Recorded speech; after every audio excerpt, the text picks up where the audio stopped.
ភ្នំពេញក្រោនបានរងបរាជ័យក្រោមថ្មីជើងរបស់ព្រះខ័នរាជស្វាយរៀងដោយលទ្ធផល2-0ហើយនេះគឺជាវីដេអូ highlight ទាំងស្រុងនៃការប្រកួតឱកាសដំបូងពីភ្នំពេញក្រោនជាលីកូស្លីងក៏សុទ្ធស្ដាំអ្នកចាំទីវីរៈតារាអាចជួយសង្គ្រោះបានមើលចោះគាត់អស់ច្រែកខ្សែការពារពីររូបបានយ៉ាងល្អសុទ្ធស្ដាំសម្ដៅទីវីរៈតារាទះចេញទៅខាងក្រៅការលើកបាល់ជ្រុងរបស់ភ្នំពេញក្រោនចូលក្នុងប្រអប់គ្រោះថ្នាក់អ្នកចាំទីវីរៈតារាឡើងមកដោលបាល់នេះចេញទៅខាងក្រៅមិនឲ្យបង្កគ្រោះថ្នាក់ដល់សំណាញ់ទីរបស់ខ្លួននោះទេវាយបកទៅវិញពីព្រះខ័នរាជស្វាយរៀងញៀនសុកស៊ីដានក៏ទាញសុទ្ធមួយជើងឆ្វេងចូលដៃអ្នកចាំទីសវែងសំណាងការបញ្ជូនបាល់ឆ្ងាយបានយ៉ាងល្អជាឱកាសទៅដាច់ពីជីលីកូស្លីងហើយក៏កាត់មកណេតតូរ៉ុនដុនហើយខ្សែការពារអូដាវ៉ារ៉ាទម្លាក់បាល់នេះឲ្យអ្នកចាំទីធ្វើឲ្យលោកអញ្ញាកដាលពីនៃបាល់ indirect free kick នៅក្នុងប្រអប់គ្រោះថ្នាក់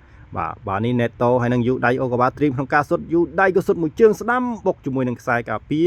ចេញទៅខាងក្រៅបាទបាល់នេះគឺត្រូវលេង free kick ពីប៉ះបាទគេហៅថា indirect free kick នៅក្នុងប្រអប់គ្រោះថ្នាក់ឱកាសវាបកទៅសារជាថ្មីពីណេតូការបង្កកំហុសពីកីឡាករជូស៊ីនទីត្រង់នេះលោកអញ្ញាកណ្ដាលក៏ផ្ដល់ជាបាល់ពីនៃ free kick ដល់ភ្នំពេញក្រោនហើយកីឡាករសេវីយ៉េកាយ៉ូសូជាអ្នកសុទ្ធមួយជើងឆ្វេងប៉ុន្តែបាល់នេះវីរៈតារាធ្វើបានយ៉ាងល្អពលគឺចេញមកអោបបាល់នេះជាប់មិនឲ្យក្រឡកចេញពីដៃរបស់ខ្លួននោះទេឱកាសពីស្លាប់ខាងឆ្វេងរបស់ព្រះខ័នរាជស្វាយរៀងដែលមានគ្រីស្ទៀន1-1ជាមួយឈុំភីសាក៏សុទ្ធមួយជើងស្ដាំរំលងរបាទីចេញទៅខាងក្រៅបាត់ទៅហើយបាល់នេះបាទមិនបង្កភាពគ្រោះថ្នាក់ដល់សវែងសំណាងនោះទេបាទបាល់នេះគាត់សុទ្ធកម្លាំងជើងខ្លាំងពេកក៏រំលងរបាទី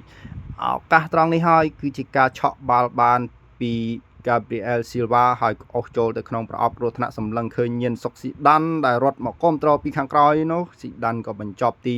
បានយ៉ាងល្អបើការនាំមុខ1-0ទៅលើក្រុមបាល់ទាត់ភ្នំពេញក្រោនមួយជើងស្ដាំរបស់គាត់នេះគ្មានសល់នោះទេអ្នកចាំទីក៏មិនអាចជួយសង្គ្រោះបាននោះដែរបាទ1-0ជាការនាំមុខរបស់ព្រះខ័នរាជស្វាយរៀងធ្វើបានដោយកីឡាករញៀនសុកស៊ីដានលោកអញ្ញាកណ្ដាលក៏ផ្លុំកញ្ចែបញ្ចប់ការប្រកួតវគ្គទី1ដោយព្រះខ័នរាជនាំមុខ1-0វគ្គទី2ចូលមកដល់បាល់ក៏ចាប់ផ្ដើមលេងសារជាថ្មីហើយឱកាសត្រង់នេះគឺជាការវាយសម្រុករបស់ភ្នំពេញក្រោនផាតសុជីវេឡាសុទ្ធមួយជើងឆ្វេងអ្នកចាំទីវីរៈតារានៅតែអាចជួយសង្គ្រោះបានកន្លែងនេះការបញ្ជូនចោះបានស្អាតមែនទែនហើយការសុទ្ធរបស់ផាតសុជីវេឡានោះគឺអ្នកចាំទីវីរៈតារាអាចជួយសង្គ្រោះបានយ៉ាងល្អមិនឲ្យបង្កគ្រោះថ្នាក់ដល់សំណាញ់ទីរបស់ខ្លួននោះទេប៊ុនផាចាន់ប៊ុនកងបន្ទាប់ពីដូរចូលបាន2នាទីក៏មានឱកាសក្នុងការសុទ្ធស្ដាំបាល់នេះលឿនណាអ្នកចាំទីមិនអាចជួយសង្គ្រោះបានទេបាទយើងមើលចោះគាត់អស់ហើយក៏សុទ្ធមួយជើងស្ដាំនេះខ្លាំងមែនតើកម្លាំងជើងរបស់គាត់ខ្លាំងណាស់បាទអ្នកចាំទីស្វែងសំណាងមិនអាចជួយសង្គ្រោះបាល់នេះបាននោះទេ2-0ជាការនាំមុខរបស់ក្រុមភ្ញៀវទៅលើក្រុមម្ចាស់ផ្ទះភ្នំពេញក្រោនបន្ទាប់ពីក្រុមភ្ញៀវនាំមុខ2-0ហើយក៏ព្យាយាមដាក់សម្ពាធពីស្លាប់ខាងស្ដាំលឹមពីសុទ្ធលើកចូលមកខាងក្នុងអ្នកចាំទីនៅតែអាចធ្វើបានល្អពលគឺផ្ទះបាល់នេះចេញទៅខាងក្រៅមិនបង្កគ្រោះថ្នាក់ដល់សំណាញ់ទីរបស់ខ្លួននោះទេបាល់មិនទាន់ដំណើរឆ្ងាយជាប់ជាមួយនឹងជើងកីឡាកររបស់ភ្នំពេញក្រោនដដែលកាត់ចូលមកខាងក្នុងមួយសារទៀតអ្នកចាំទីនៅតែអាចជួយសង្គ្រោះបានការទាត់បកក្រោយត្រង់កន្លែងនេះក៏មិនចំគោលដៅល្អនោះដែរពីការលោទាត់ពីแล้วก็เนโตรอนដុនចេញទៅខាងក្រៅបាទភ្នំពេញក្រោននៅតែព្យាយាមដាក់សម្ពាធម្ដងហើយម្ដងទៀតដើម្បីរកគ្រាប់បាល់តាមពីក្រោយប៉ុន្តែកន្លែងនេះ Foji ទាញពីក្រោយកីឡាករ Neto ក៏បានជាបាល់ពីនៃយូដៃសុទ្ធយ៉ាងល្អ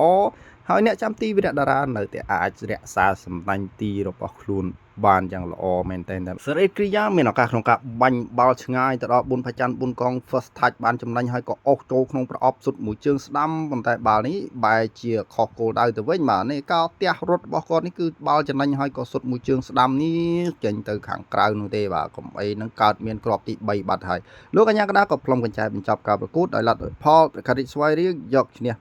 2-0ទៅលើភ្នំពេញក្រោន